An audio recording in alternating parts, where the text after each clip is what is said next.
पिछले कुछ दिनों से हम इस विषय पर चर्चा कर रहे हैं कि सब कुछ जानते हुए भी अपने विषय के बारे में सब कुछ हमें पता होने के बावजूद भी ऐसी कौन सी गलतियां हमसे हो जाती हैं जिनके कारण हमारे समाजशास्त्र में नंबर कम आते हैं।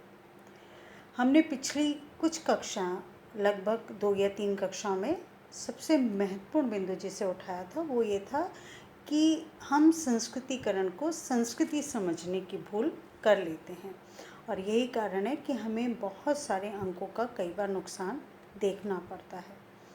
हमने उस मुद्दे को उठाया, उसके बारे में बहुत विस्तार से चर्चा की और विश्वास करती हूँ कि आपने संस्कृतिकरण और संस्कृति के मध्य जो अंतर है उसे समझ लिया होगा। हाँ, अगर आपको कहीं कोई दिक्कत आ रही है तो बेझिझक आप मुझसे व्हाट्सएप ग्रुप पर प्रश्न पूछ सकते हैं। अब जो एक और महत्वपूर्ण बिंदु है, जो अधिकतर परीक्षार्थी विद्यार्थी जब समाजशास्त्र का प्रश्न पत्र सुलझाते हैं, उत्तर लिखते हैं, तो ये गलती दोहराते हैं। उनके मन मस्तिष्क में कहीं अंकित है कि जाति और जनजाति, कास्ट और ट्राइबल्स ये एक ही हैं, परंतु जाति और जनजाति इन दोनों में जनजाति को आदिवासी भी कहते हैं, इसलिए अंग्रेजी में से ट्राइबल कहते हैं। तो इन दोनों के मध्य बहुत बड़ा अंतर है। क्या अंतर है ये हम जानेंगे, क्योंकि कई बार जब आपसे 2 अंक का प्रश्न पूछा जाता है कि जनजाति को परिभाषित कीजिए, तो विद्यार्थी त्वरित गति से जाति की परिभाषा लिखते हैं, जाति की विशेषता लिखते हैं और ये 2 अंक, 4 अंक के प्रश्न या 20 अंक के प्रश्न में भी अगर आपका कॉन्सेप्ट क्लियर नहीं है तो ये ब्लंडर्स आपसे हो सकते हैं। इसलिए ये महत्वपूर्ण है कि इस विषय पर हम गंभीर चर्चा करें, इनके उन बिंदुओं पर हम दृष्टिपात करें, उन बिंदुओं को बहुत गंभीरता से समझने का प्रयास करें जो जाति और जनजाति के मध्य एक अंतर या विभेद की रेखा को खींचता है। क्या है जाति? अब बड़ी दिलचस्प बात है जो कि मैंने जब आप लोगों से बातचीत करनी शुरू की थी कुछ दिन पूर्व, तभी मेरा उद्देश्य लगातार इस तथ्य को आपको याद दिलाना है कि आप समाजशास्त्र को एक ऐसे विषय के तौर पर देखते हैं जिसमें पढ़ने की आवश्यकता नहीं है। मैं सभी विद्यार्थियों की बात नहीं कर रही, परंतु एक बहुत बड़ा ग्रुप ऐसा है जो ये मान के चलता है कि समाजशास्त्र इतना सहज विषय है जिसको सिर्फ एग्ज़ाम से 2, 3, 4 या 5 दिन पहले पढ़ने की ज़रूरत है। पूरा वर्ष भर इस विषय पर ध्यान देने की आवश्यकता नहीं है, ऐसा विचार अधिकांशतः विद्यार्थियों का होता है, जो कि बहुत गलत है। यह विषय गूढ़ है, यह विषय आपका भविष्य बना सकता है। मैं ये बात सिर्फ इसलिए नहीं कह रही क्योंकि मैं स्वयं समाजशास्त्र के विद्यार्थी हूँ। आप जब इसे पढ़ेंगे, आप इसमें जब अपने करियर प्रॉस्पेक्ट्स देखेंगे तो आपको इस बात का ज्ञान होगा कि अगर आपने इस विषय को गंभीरता से लिया तो ये जीवन में आपको नए मुकाम पर, नई ऊंचाइयों पर पहुंचा सकता है। तो हम बात कर रहे थे जाति की। देखिए, जाति और जनजाति में क्या अंतर है इसको हम तभी समझ सकते हैं कि जब हम पहले जाति को समझें। ठीक उसी तरीके से जिस तरीके से संस्कृतिकरण संस्कृति नहीं है, ये हम तभी समझ पाए जब हमने पहले संस्कृति को समझा। जब हमने पहले संस्कृति को समझा तभी ना हम संस्कृतिकरण और संस्कृति के मध्य जो विभेद है उसको समझ पाए थे। तो ठीक उसी तरीके से जाति और जनजाति के मध्य क्या विभेद है, इसे हम तभी समझ पाएंगे जब हम जाति को समझ पाएंगे। अब ये प्रश्न मन में बहुत कौंधता है और बहुत पीड़ा पहुंचाता है। मैं एक लंबे अनुभव के बाद ये बात आपसे कह रही हूँ कि जब विद्यार्थियों से पूछा जाता है कि क्या आप जाति का अर्थ समझते हैं, जाति क्या है, क्या आप ये समझते हैं, तो कक्षा में बैठे विद्यार्थी हाँ में अपना सिर हिलाते हैं कि हाँ उनको इसका मतलब पता है। क्यों पता है? क्योंकि भारत में जाति इस तरीके से घुली मिली हुई है कि भारतीय अपनी पहचान जाति से विमुख करने की कल्पना भी नहीं कर पाते। ये ठीक है या नहीं है, ये हमारे डिस्कशन का पॉइंट नहीं है, ये हमारी चर्चा का विषय नहीं है, क्योंकि हम अपने विषय की बात कर रहे हैं। और अगर इस डिस्कशन में उलझेंगे हम तो ये एक विवादास्पद विषय हो जाएगा, बनस्पत हमें जो समझना है एक समाजशास्त्री के विद्यार्थी के रूप में वो नहीं हम समझ पाएंगे। तो हम ये बात कर रहे थे कि जाति हमारी एक ऐसी पहचान है जिससे विमुख होने की अधिकांशता भारतीय और खासकर जो परंपरावादी विचारधारक हैं वो तो इससे विमुख होने की कल्पना नहीं कर पाते। कारण क्या है? कारण यह है कि जाति श्रेष्ठता का भाव देती है, वो ऊंच और उच्च एवं निम्न संस्करण की आधार भूमि पर खड़ी हुई है। और जहाँ श्रेष्ठता का भाव पैदा होता है तो उस भाव से कोई भी मुक्ति नहीं पाना चाहता है क्या? आपको बड़ा दिलचस्प वाक्य बताती हूँ। अब बात वाक्य की नहीं है, बात एक घटना की नहीं है। आप स्वयं इस चीज़ को विश्लेषित करने का प्रयास करें कि आप जब किसी व्यक्ति से मिलते हैं आप उसके नाम से कहीं ज़्यादा इंटरेस्टेड किस में होते हैं, आपकी दिलचस्पी क्या होती है? उसके सरनेम पर, उसका उपनाम क्या है। और उपनाम जाति का द्योतक है, जाति का परिचय है।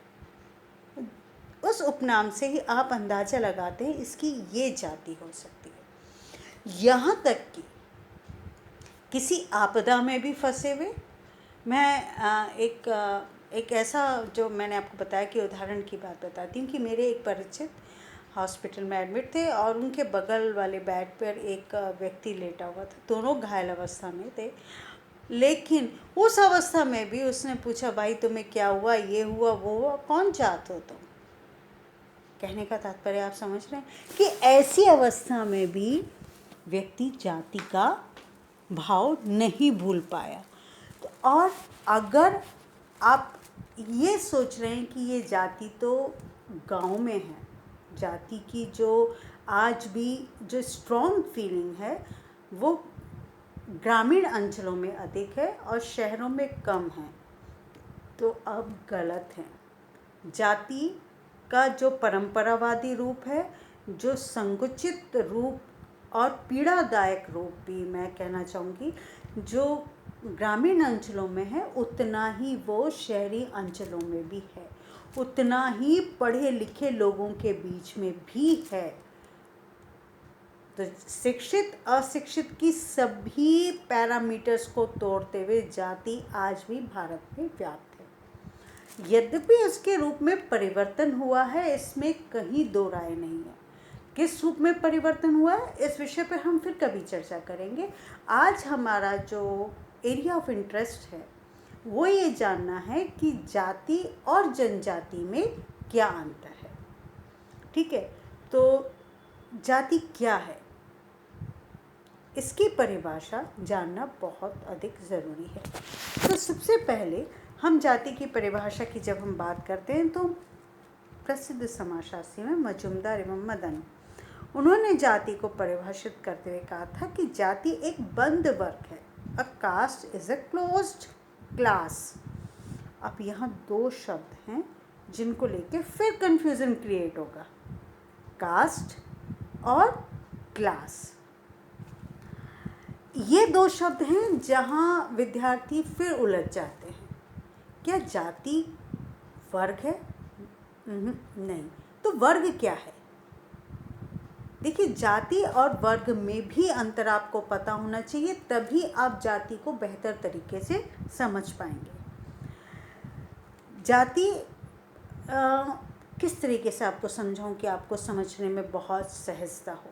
हाँ, हम कुछ इस तरह का उदाहरण लेते हैं कि आप एक कमरे में हैं और उस कमरे के भीतर आप हैं, और एक बार जैसे ही आपका उस कमरे के भीतर और इसको थोड़ा सा और सुलझाते हैं। फॉर एग्ज़ाम्पल, एक कमरा है, उसमें एक दरवाज़ा है और आपको उसमें आपकी एंट्री उसमें करवाई जाती है, आपका प्रवेश उसमें करवाया जाता है, और फिर उसके बाद वो दरवाज़ा बंद कर दिया जाता है और सील पैक कर दिया जाता है। मतलब आप अपनी सारी ताकत लगा दें तो भी उस दरवाजे को तोड़कर बाहर नहीं आ सकते। रादर ये कहना बेटर होगा कि वो दरवाजे को के बाहर ना ईंट लगा दी जाती है, लोहे की बल्लियाँ लगा दी जाती हैं।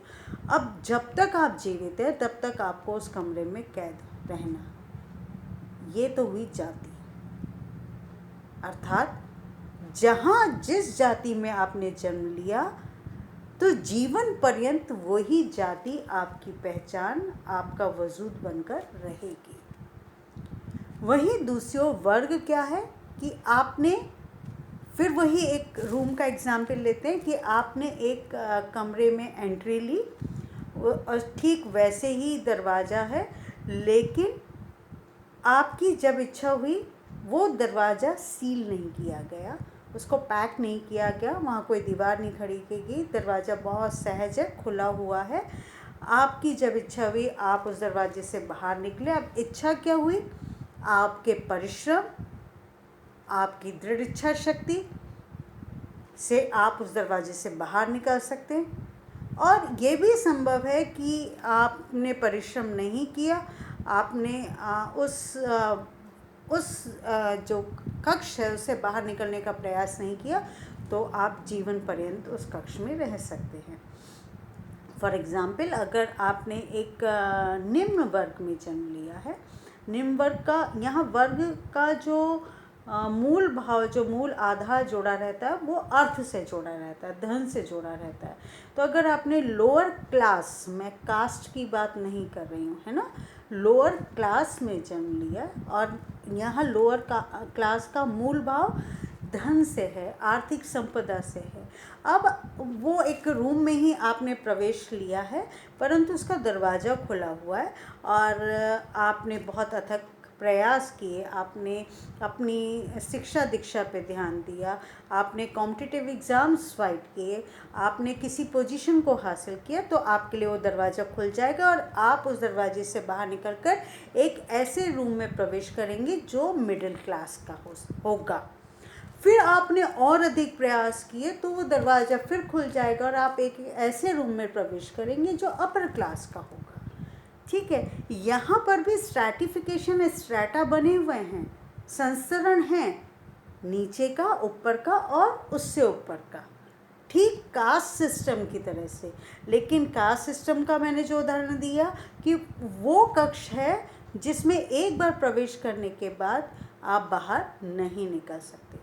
अब मैंने अपनी संभवतः जो जितनी सहजता से, एक सहज उदाहरण से मैं समझा सकती हूँ, मैंने समझाने की चेष्टा की है, क्योंकि अधिकतर मेरा ये विचार है कि उदाहरण याद रह जाते हैं। तो अब आप शायद कास्ट और क्लास का अंतर कभी भी नहीं भूलेंगे। ठीक है, तो मजुमदार एवं मदन ने जो कहा कि caste is a closed class, अब ऐसा उन्होंने क्यों कहा? ऐसा उन्होंने इसलिए कहा क्योंकि वर्ग और जाति दोनों में ही एक समानता है कि उसमें संस्तरण की व्यवस्था है, स्ट्रैटा की व्यवस्था है, स्ट्रैटिफिकेशन है, स्तरीकरण है, उच्च और निम्न संस्तरण है। ठीक है, तो ये समानता का केंद्र बिंदु उन्होंने ध्यान में रखते हुए कि दोनों में उच्च एवं निम्न संस्तरण की व्यवस्था है, लेकिन ये एक बंद व्यवस्था है। क्या? जाति। तो उस आधार बिंदु को केंद्र में रखकर उन्होंने उदाहरण दिया कि जाति एक बंद व्यवस्था है। इस आधार बिंदु को ध्यान में रखते उन्होंने इन्वर्टेड कॉमास में जो परिभाषा आपको याद करनी होगी, और क्यों मैं याद करने की बात कर रही हूँ कि मैंने आपको कहा था कि अगर हमें अच्छे अंक लाने हैं तो हमें भीड़ से अलग होना होगा, और भीड़ से अलग होने के लिए मैंने आपको आपकी प्रथम कक्षा में कहा था कि आप कुछ सामाजिक वैज्ञानिकों के द्वारा अलग अलग अवधारणाओं के संबंध में जो परिभाषाएं दी गई हैं उनको आप याद करने की चेष्टा करें। ठीक है, तो यहाँ पर आप इसे याद कर सकते हैं कि a caste is a closed class. अब हम एक और भारत की प्रसिद्ध समाजशास्त्री रही हैं जिन्होंने परिवार नातेदारी पर बहुत अधिक काम किया है, और वो हैं इरावती कर्वे। तो इरावती कर्वे ने भी जाति के संबंध में कहा था कि जाति वस्तुतः एक विस्तृत स्वजन समूह है। स्वजन समूह है। विस्तृत स्वजन समूह का तात्पर्य क्या हुआ? जहाँ इसे भी मैं किस तरह से आपको समझाऊं कि स्वजन का तात्पर्य हुआ कि जहाँ नातेदारी संबंध हैं वो मूलतः वैवाहिक भी हैं और रक्त संबंधी भी हैं। वो एक्सटेंडेड मतलब विस्तार में फैला हुआ जो स्वजन समूह है। और स्वजन समूह की जब हम बात करते हैं तो एक जाति का व्यक्ति का जो स्वजन समूह होगा वो उसी के जाति के व्यक्तियों के साथ होगा। तो इस संदर्भ को केंद्र में रख के इरावती कर्वे ने जाति की परिभाषा दी कि जाति वस्तुतः एक विस्तृत स्वजन समूह है। अब इसके बाद हम देखते हैं केतकर। केतकर भी एक प्रसिद्ध सामाजिक वैज्ञानिक रहे हैं। उन्होंने अपनी पुस्तक history of caste in India में लिखा था कि जाति एक सामाजिक समूह है जिसकी दो विशेषताएं हैं। ध्यान से समझिएगा कि जाति एक सामाजिक समूह है, सोशल ग्रुप है जिसकी दो विशेषताएं। पहला, सदस्यता केवल उन व्यक्तियों तक सीमित है जो उसी जाति विशेष के सदस्यों से पैदा हुए हैं। ये बात समझ में आ गई आपको कि उस पर्टिकुलर जाति की विशेषता उसी व्यक्ति को मिलेगी जो उस जाति विशेष में पैदा हुआ है। फॉर एग्जाम्पल, वैश्य जाति की सदस्यता उसी व्यक्ति को मिलेगी जिसके माता पिता स्वयं वैश्य होंगे। समझ गए आप बात कि ये सदस्यता केवल उन्हीं लोगों तक सीमित है जो उस जाति विशेष के सदस्यों से पैदा हुए हैं, और इस प्रकार से उत्पन्न होने वाले सभी व्यक्तियों को ये जाति उसमें सम्मिलित करती है। ठीक है, क्षत्रिय जो जाति की सदस्यता किसे मिलेगी? उसे मिलेगी जिनके माता पिता क्षत्रिय हैं। ठीक है, अब इसके बाद केतकर ने जो जाति की दूसरी विशेषता का उल्लेख किया वो उल्लेख उन्होंने कहा कि सदस्य एक कठोर सामाजिक नियम द्वारा समूह के बाहर विवाह करने से रोक दिए जाते हैं। देखिए, ये जाति का सबसे इम्पोर्टेंट क्या कहूँ मैं विशेषता, कैरेक्टरिस्टिक है, फीचर है ये, कि इस विशेषता में अभी भी कोई बहुत बड़ा परिवर्तन नहीं आया। जो अभी थोड़ी देर पहले मैंने आपसे कहा था ना कि जाति के स्वरूप में परिवर्तन हो रहा है। जाति शिक्षा दीक्षा के बाद, औद्योगिक क्रांति के बाद, आवागमन के साधनों की बढ़ोतरी के बाद, नगरीकरण के बाद, ये इन सारे कारणों के बाद जाति की बहुत सारी विशेषताएं परिवर्तित हुई हैं। परंतु ये जो विशेषता है, कौन सी विशेषता? कि अपनी ही जाति में विवाह करने की अनुमति हो या है, अपनी ही जाति में विवाह करने की अनुमति है, ये एक ऐसी विशेषता है जिसमें बिल्कुल भी परिवर्तन सहजता से नहीं स्वीकार्य है। ये सच है कि इंटरकास्ट मैरिजेस होती हैं, ये भी सच है कि वर्तमान समय में कुछ अभिभावक इसकी अनुमति देते हैं, पर वो परसेंटेज बहुत बहुत कम है।